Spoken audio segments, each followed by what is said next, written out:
Hi, intro. I'm going to show you how to start the weaving process.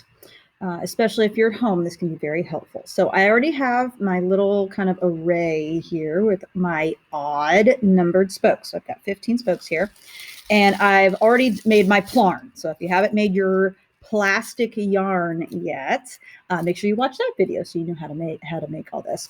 Remember, you can use anything: cords, VHS tapes, any recycled materials. So we want you to avoid going out and buying anything or using anything that's brand new. So the idea is to repurpose, reuse, recycle. Okay.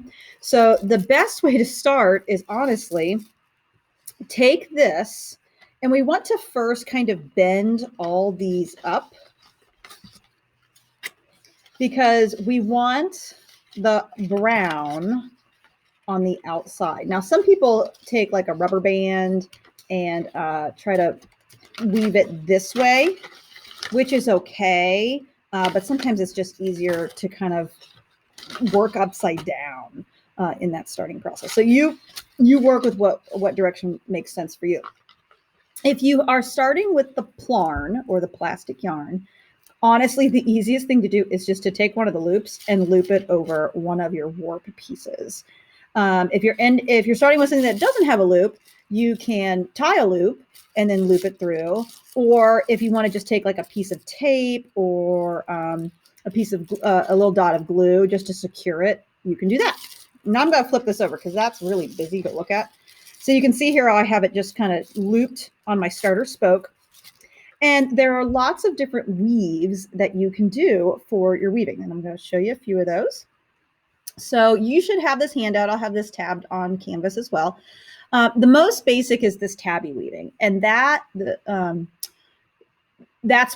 it's because of this weave that we had to do the odd number, because we go over and under and over and under, and I'll show you that. Other ones that people like are the Egyptian knot, which is kind of going behind two and then in front of one, and then kind of backtracking a little bit. And then the sumac is kind of the opposite. For that one, you kind of come in front of two and behind one and in front of two. So there's all different types of weaves. Spanish lace lets you do things in like sections.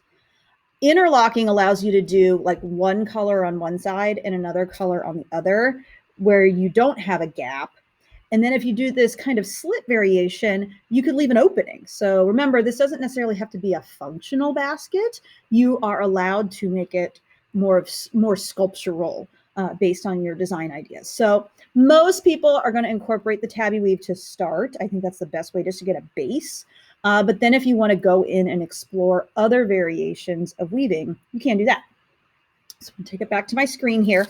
So for the tabby weave, the hardest part about this is just remembering where you left off. And it's not something that you can do distracted. So this isn't one where you can watch a video or YouTube while you're doing it. So I'm going to start here. I'm going to go behind and then in front. And this is why I think it helps to kind of start upside down, because then they kind of fall a little bit. So you can see it's kind of every other. That one's a little funky because it's the beginning.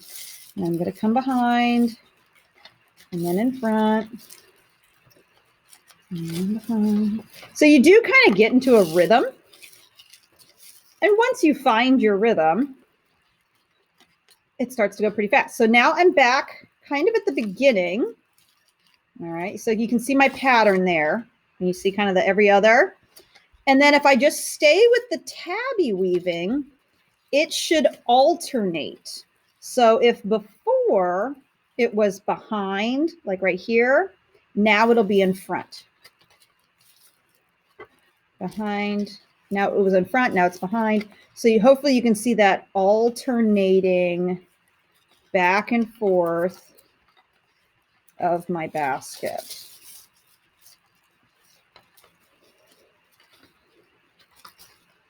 So back and forth, almost like a checkerboard. Now, the hard part about weaving and making it actually look good is that you don't want to have these huge chunks of cardboard showing. So keep kind of pushing the plastic or tape or string or whatever you're doing. Keep pushing it down. We want to hide as much of it as we can, because these cereal boxes aren't that pretty to look at anyways. So I'm going to try to get all the way back to the beginning. Okay. All right. You can see how it's starting to take shape. And I'm just kind of doing a double check. Am I going every other? Does it look kind of like a checkerboard? Yep, looking pretty good. So I would do a few rounds of the tabby weave to start. I try not to push it down and flatten it because then you end up with what we call the spider web effect. It's just, you're going to end up with something flat and not a three-dimensional basket. So try to keep it lifted as you're weaving there and see how it's already kind of encouraging my forms to go vertical. All right, that's kind of what we're going for. So you can see how I've got these little bit of gaps as I'm weaving. So I want to really get in there and push, push, push. Make sure I'm showing very little of the cardboard as I weave. So you can go up tabby an inch or two if you like. The goal is that we'll make these roughly about 6 inches tall. And if you mess up, so like right now I'm getting ready to go behind 2, just know you might have to undo it a little to fix anything. So don't get frustrated. And inevitably someone tears their cardboard. It's okay too. If you can get it back in there and kind of tape it into place, that's okay. If we need to replace it with a fresh piece of cardboard, but just remember, this is kind of cheap cardboard, so don't be really super rough with it. You do have to be mildly gentle.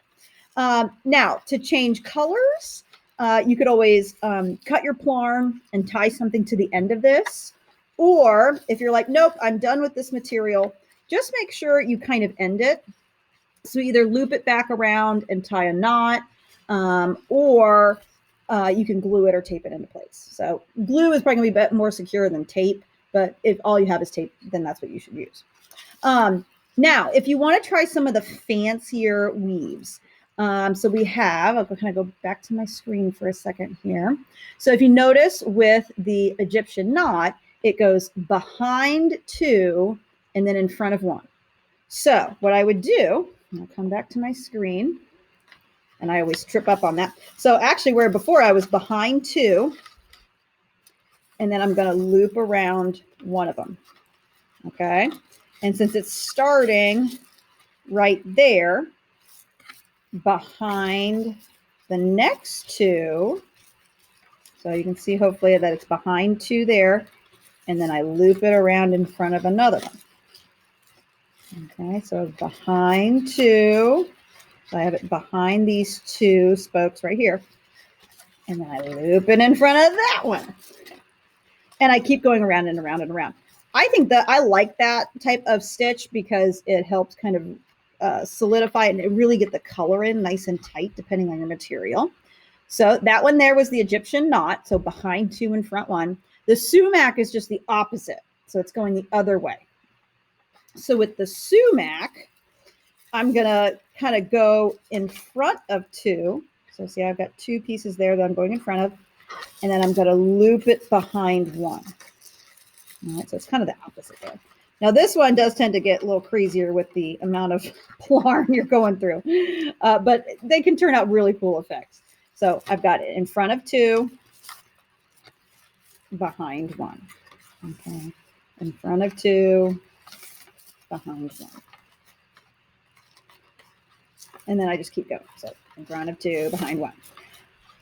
I know this is a lot. So just the goal is to just get started. Obviously, we can answer any questions you might have. If you want to try the more advanced with the Spanish lace or the interlocking, obviously we can help you guys with that as well. But happy weaving.